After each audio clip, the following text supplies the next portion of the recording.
Bill Maher humiliated celebrities, including Jane Fonda, this week. And looking straight in her eyes during his show, Maher exposed the disgusting behavior of celebrities, which Jane Fonda responded to with stunning silence.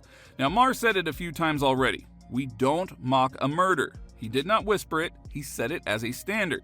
And this attitude from him was especially clear when he tried to convince Fonda about how pathetically insane Hollywood has gone. According to Maher, if you have an ounce of ethics, and he referred to anyone with a microphone, as Maher stated, show basic humanity when someone is killed, even if you hated their politics the day before. It does not matter. And so during the conversation with Jane Fonda, Maher said, some woke Hollywood hosts don't understand that even free expression has limits if you are talking about a person who died in violence. And Maher tied this point to a larger mood in Hollywood and in the media. Maher said to her, I assume it's because you are locked into media that just never wants anyone in their audience to know anything sketchy about the blue team. He kept his tone steady, but Maher brought up a lot of arguments about why Hollywood's behavior is unethical.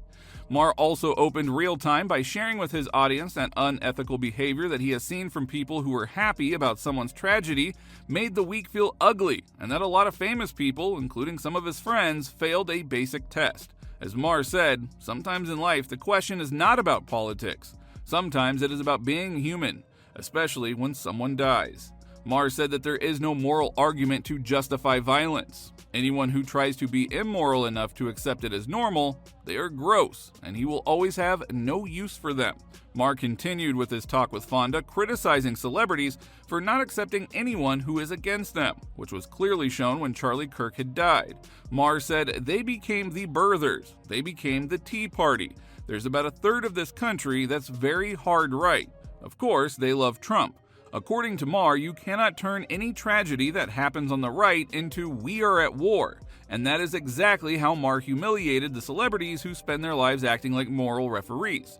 According to Maher, they could have shown their ethics, high moral standards, and been kind, as this was the easiest standard in the world, but they couldn't pass it. Maher also completely annihilated the current state of Emmys that are out of control without an ounce of ethics. And according to Maher, they demonstrated how detached they are from Americans when they said nothing about an assassination that happened just days before. According to Maher, this was the easiest thing in the world. Just say it was bad, that it should never have happened. Say a kind sentence that would have been a normal human act. But no, all of those celebrities in the room stayed quiet. According to Maher, this is a clear demonstration of a tribal fear. Maher said to Jane Fonda, it's that radical fringe that has captured a lot of the media, academia, and some of these cultural institutions that are not liberal anymore. By my old school liberalism, the ACLU was all about free speech. They don't really believe in it anymore. They believe, one of their chief people said, I will die on this hill. That is why, according to Maher, the crowd would have booed to any celebrity during their Emmys if anyone dared to say anything positive about Charlie and how it was wrong of what happened. He also cut through the rhetorical trap that says violent acts are just the next step of bad speech. He rejected the story that ugly words caused the trigger to be pulled, so now the murder is just a debate point. Americans don't shoot to win arguments, he said. We argue to win arguments. His focus stayed on behavior after the killing. Did you pass the human test, or did you hide, cheer, or lawyer it to death? He humiliated the class of celebrities who use big words to dodge one tiny sentence. And then he went back to the award show image to make the wound sting. The room itself became the character.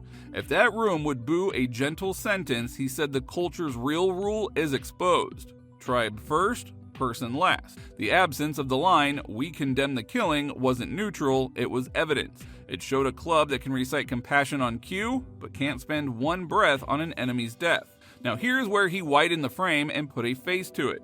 On his Club Random podcast, where he was explaining to Jane Fonda these simple facts, she challenged him, told him he was very cynical, and pushed back on his constant hammering of the far left. She said the left wasn't extreme. He said it was, and he gave examples. He said he disagreed with lots of Charlie Kirk's positions, but he also said America protects ugly speech, gross speech, and even evil speech. He made it clear that we should separate the argument from death. That separation is exactly what the Emmys room refused to make. Back to Jane Fonda for a moment, because that exchange tells you how deep this goes.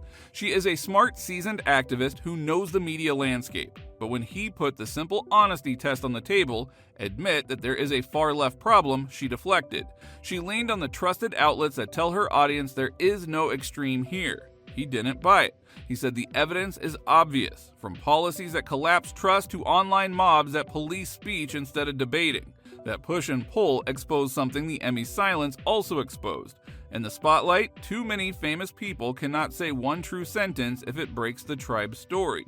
He also made the point that standards have to survive rage. When the target is someone you strongly dislike, the urge to dehumanize jumps to the front. That's where the one-line rule stands its ground. It forces you back to being human before you sprint to political. It gives you the pause that used to come naturally, and it shows the public that your compassion isn't just branding. It is a reflex you keep when it costs you applause. The bigger lesson here is not just about 1 week or one room. It's about a standard that we can all actually remember. We live in a world of massive platforms where a handful of words reach millions in seconds. That means the small test matters more, not less.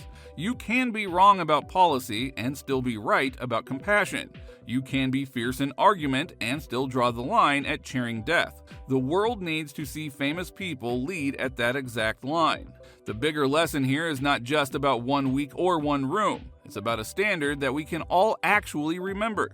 We live in a world of massive platforms where a handful of words reach millions in seconds. That means the small test matters more, not less. Now, you can be wrong about policy and still be right about compassion.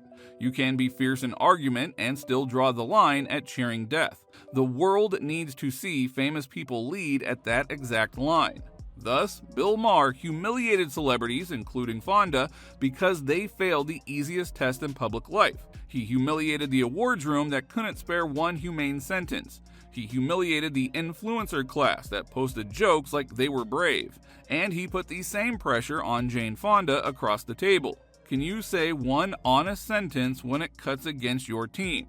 In every case, the rule was the same. The cost was small, but the failure was loud. And if you want a standard that you can use tomorrow, it's 5 seconds long. We condemn the killing, full stop. Print it, practice it. And when the next storm hits, watch who can say it and who can't. The world will grade them in real time. If this line spreads, the culture gets a little saner. If it doesn't, well, at least the mask is off. And that clarity is better than the fake brave poses that we have been buying for years. And don't forget to subscribe.